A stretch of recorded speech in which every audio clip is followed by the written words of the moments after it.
Vous êtes-vous déjà demandé si l'équilibre, c'est vraiment d'arrêter de tout contrôler ou s'il réside plutôt dans l'art subtil de laisser filer un peu tout en restant maître de soi? Chercher cet équilibre, c'est un peu comme jongler avec des œufs. Faut-il les tenir bien serrés au risque de tout écraser ou les laisser danser en l'air et risquer leur chute? Êtes-vous plutôt de ceux qui choisissent une extrémité, comme par exemple se lancer dans un sport à outrance ou suivre un régime à la limite de l'épuisement, en espérant que dans l'excès se cache la solution parfaite? Spoiler alerte, la réponse n'est jamais aussi simple qu'on le croit. Bienvenue dans le fil d'argent, le podcast qui dévoile le tissage de nos univers. Je suis Anne, ancienne des temps modernes, et aujourd'hui, tels des funambules, nous allons avancer sur le fil tendu du juste milieu. Ce fil d'équilibre, cet endroit où ni l'excès ni le manque ne prennent le dessus. Nous allons l'explorer à travers les cultures et les spiritualités du monde, histoire de voir comment ce concept est perçu et vécu dans différents horizons. Ensuite, je vous partagerai ma vision personnelle de ce concept, afin de vous inciter à réfléchir à ce que ça pourrait signifier pour vous. Enfin, nous conclurons cet épisode et nous aurons notre petit jeu du jour. Pour ce premier épisode, j'ai envie de vous accueillir comme il se doit. J'ai donc prévu un petit cadeau de bienvenue pour la fin. Il ne sera pas matériel, mais très précieux à mes yeux quand même. Êtes-vous bien installé autour du foyer de ma cour arrière? Super alors, allons-y. Il est fascinant de constater que dans chaque culture, à travers chaque époque, la quête du juste milieu a été au cœur de la réflexion humaine.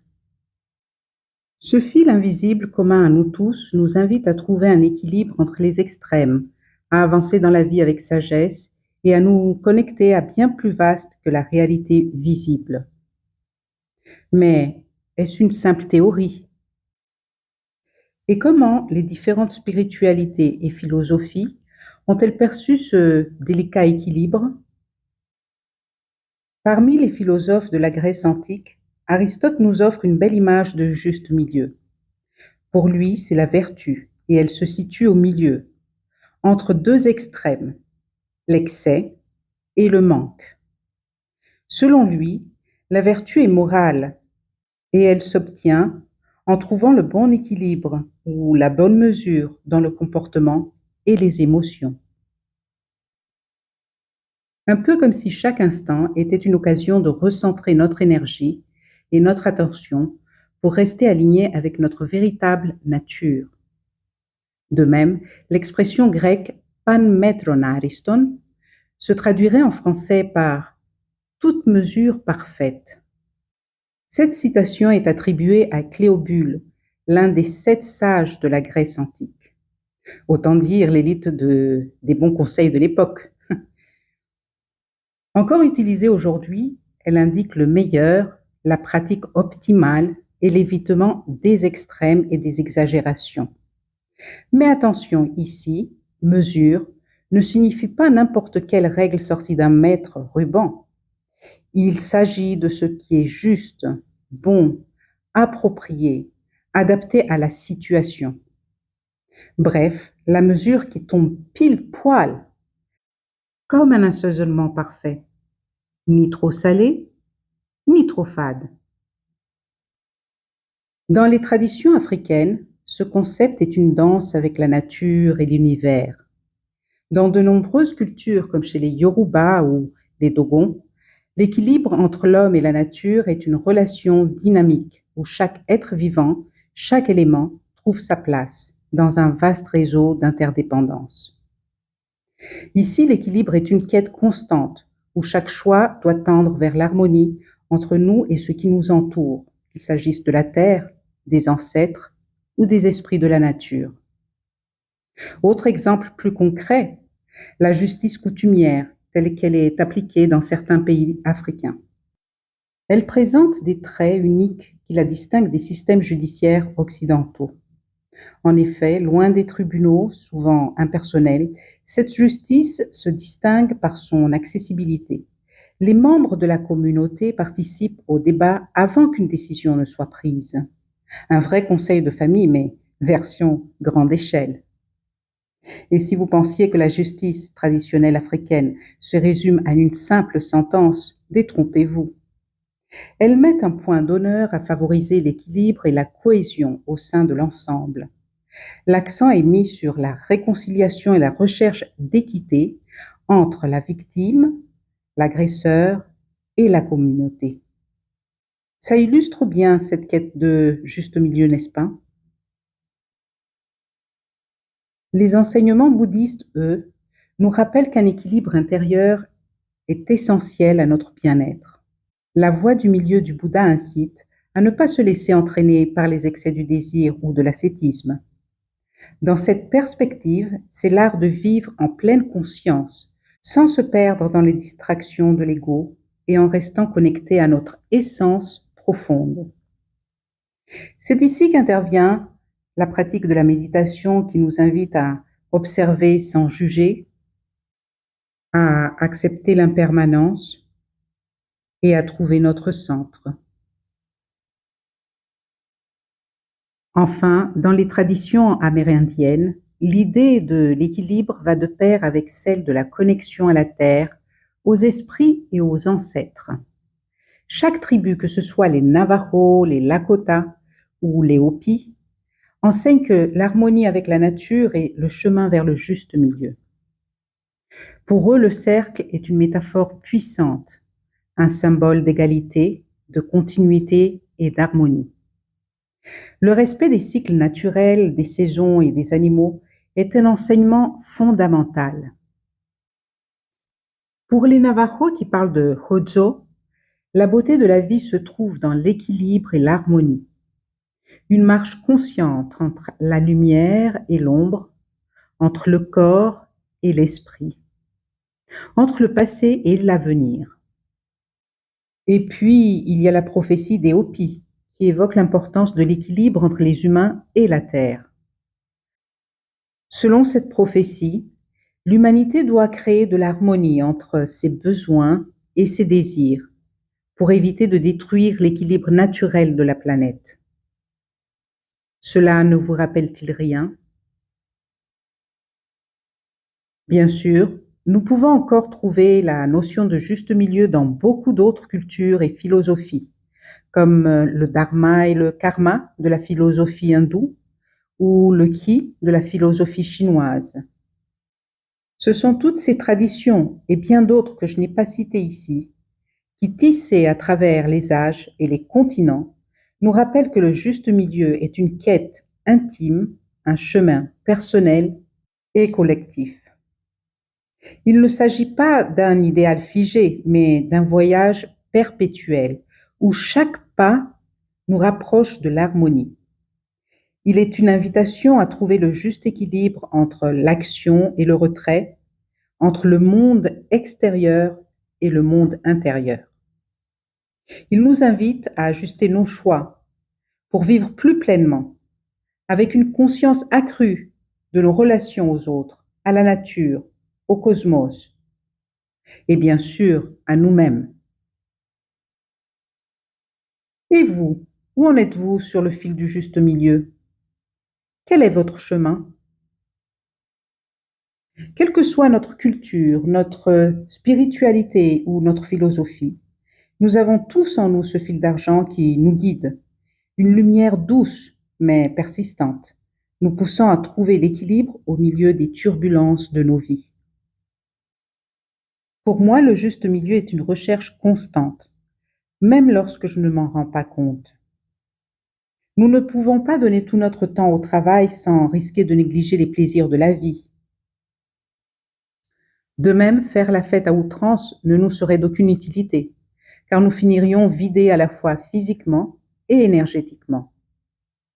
Ce principe s'applique à tous les domaines de notre existence, dans nos vies privées et sociales, dans la façon dont nous distribuons notre énergie aux autres et ce que nous gardons pour nous, entre dépenser sans réfléchir et vivre dans une frugalité extrême, ou encore dans la façon dont nous vivons nos émotions.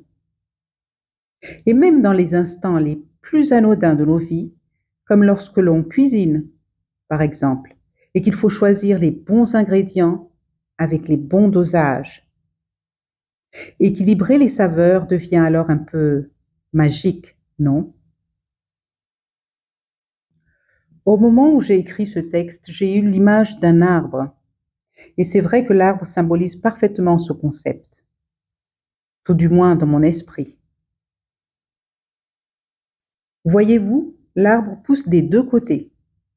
D'un côté, ses racines creusent la terre, se fraient un passage dans l'obscurité la plus totale, dans un environnement rugueux, tranchant, hostile, à la recherche de l'eau si précieuse pour son développement. De l'autre côté, ses branches s'étirent vers le ciel, totalement libres, dans un environnement aéré, agréable et sans obstacle majeur, à la recherche de la lumière sans laquelle il ne survivrait pas. Et au milieu de tout cela, le tronc par lequel transitent toutes ces informations. Il sait parfaitement qu'il ne peut pas se nourrir seulement d'eau et de minéraux. S'il déployait ses racines sans monter vers le ciel, il mourrait. Et de même, il est conscient que seule la lumière ne suffirait pas à le maintenir en vie. Il finirait complètement desséché. Alors, il passe sa vie à développer ces deux côtés de façon égale, harmonieuse et équilibrée. Il est conscient que c'est la seule façon de porter des fruits, des feuilles, c'est aussi la seule solution pour pouvoir communiquer avec les autres arbres et avec la création entière. N'est-ce pas une image parfaite de la recherche de l'équilibre? Et concrètement, alors, comment ça se passe? C'est vrai, à quoi bon se pencher sur des concepts philosophiques si on ne peut pas les appliquer à la vie de tous les jours? Prenons l'exemple de nos tentatives, ô combien justes et sincères, je ne dis pas, d'avoir une image de soi positive. Dans un monde où l'apparence est souvent mise en avant, il existe une multitude de solutions extrêmes pour tenter d'atteindre une image idéale. De la chirurgie esthétique aux implants capillaires, les moyens coûteux, chronovores et douloureux ne manquent pas. La voie du milieu ici consistera à accepter et à célébrer qui nous sommes, tout en prenant soin de nous, sans tomber dans l'obsession de la perfection. Au lieu de choisir constamment des solutions nocives pour changer notre apparence, on peut opter pour des habitudes qui nourrissent notre confiance en soi, sans pour autant arrêter de se maquiller ou de suivre la mode si l'on veut. Sinon, on tomberait dans l'autre extrême. Dans cet exemple, on ne veut être ni Barbie, ni nonne de couvent. On veut juste être la vraie soi, avec quelques petites touches de coquetterie si le cœur nous en dit. L'obsession de la perfection aboutit à la culpabilité excessive. Et dans cet exemple, le juste milieu abolit l'un comme l'autre. Pour ma part, j'ai l'habitude de me poser une simple question lorsque je veux atteindre le juste milieu ou l'équilibre. Est-ce que cette action me fait me sentir réellement bien? Bien dans mon corps? Bien dans mon cœur? Bien aussi dans ma tête? Sans qu'il n'y ait aucune part de moi qui ressente une petite tension quelconque? Si la réponse est oui, j'ai touché du doigt le juste milieu à cet instant précis. Et demain, on recommence. Une autre façon que j'ai de repérer les moments où je m'éloigne de cet équilibre est d'observer les réactions de mon corps. Plus il est tendu et plus je m'en éloigne. Je voudrais ici préciser que, comme vous, je ne pense pas à ce concept en tant que tel durant mes journées entières. Je ne passe pas mon temps à me demander est-ce que je suis dans le juste milieu à cet instant précis? Non. Mais ma petite voix intérieure, ma conscience, me le souffle à chaque fois que je m'en éloigne. Ainsi, dans ma vision des choses, atteindre le juste milieu ou l'équilibre passe par l'écoute de notre petite voix intérieure, de notre maître intérieur. Dans notre société actuelle, la perte d'humanité, la dépendance technologique, les inégalités sociales, les défis environnementaux, le manque de liens nous pèsent à tous à des niveaux plus ou moins élevés selon nos sensibilités. Si chacun de nous tentait d'inclure le concept de juste milieu dans son quotidien, ne verrions-nous pas assez rapidement des différences au niveau sociétal? Rechercher l'équilibre entre mon propre bien et celui de l'autre, entre le nombre d'heures passées à scroller et celles en compagnie de ma famille, ou rééquilibrer ma consommation de produits préfabriqués, par exemple, ne me permettrait-il pas d'apporter mon petit grain vers une humanité plus sage, plus inspirée, plus heureuse?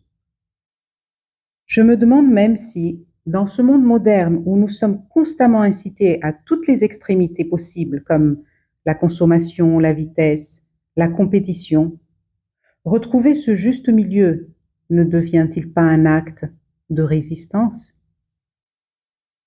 Bien sûr, je suis une ancienne, une rêveuse. Pour conclure, le juste milieu n'est pas une notion abstraite.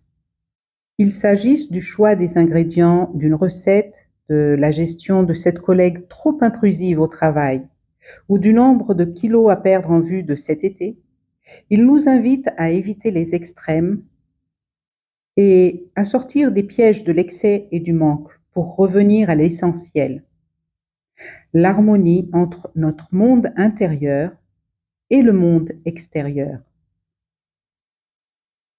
Que ce soit dans les pas d'Aristote avec sa moyenne d'or, dans la quête d'harmonie des peuples africains, lorsque nous méditons en pleine conscience bouddhiste ou encore auprès de la sagesse des peuples amérindiens, le juste milieu est une invitation à trouver notre place dans ce monde.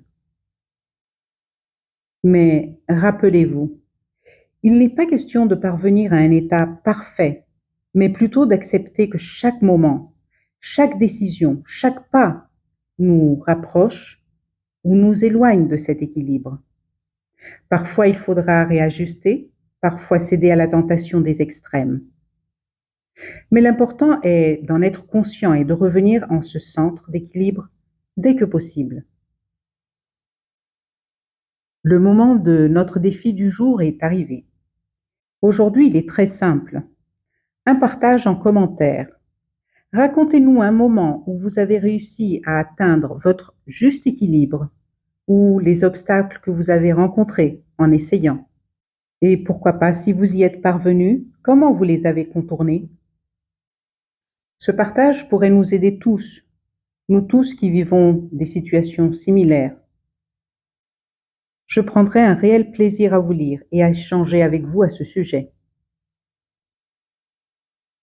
Dans notre prochain épisode, nous explorerons le libre arbitre et la responsabilité des choix que nous faisons.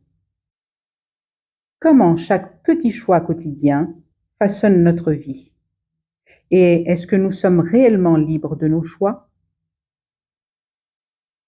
Si cet épisode vous a plu, n'hésitez pas à vous abonner. Et si le cœur vous en dit, partagez le fil d'argent avec des personnes qui, dans votre entourage, pourraient en avoir besoin. Et maintenant, place à votre petit cadeau de bienvenue. Il m'arrive souvent, pendant mes lectures d'âme, ou en voulant aider une amie, ou tout simplement au volant de ma voiture, de recevoir des messages de mon maître intérieur. Je souhaite vous offrir celui que j'ai reçu il y a de cela quelques mois, concernant justement notre sujet d'aujourd'hui. Je sais que l'énergie contenue dans ce message pourra éclairer le chemin de certaines personnes qui, en ce moment même, sont aux prises avec un défi et la culpabilité. Je vous souhaite à toutes et à tous bonne écoute et, comme dirait un très bon ami à moi, bonne infusion. Le juste milieu, la voie du milieu. Chaque chose à la bonne mesure sont autant d'expressions qui peuvent approcher le mieux de ce que la lumière veut de toi.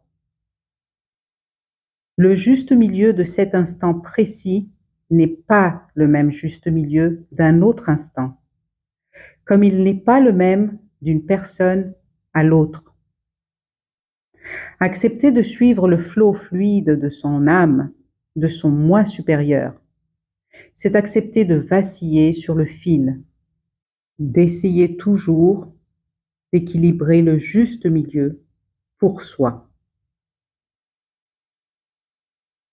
Je vous remercie du fond du cœur d'avoir partagé ce nouvel épisode du Fil d'argent avec moi. Et jusqu'à notre prochaine rencontre, prenez bien soin de vous. Et n'oubliez pas, votre fil tisse plus loin que vous ne le croyez.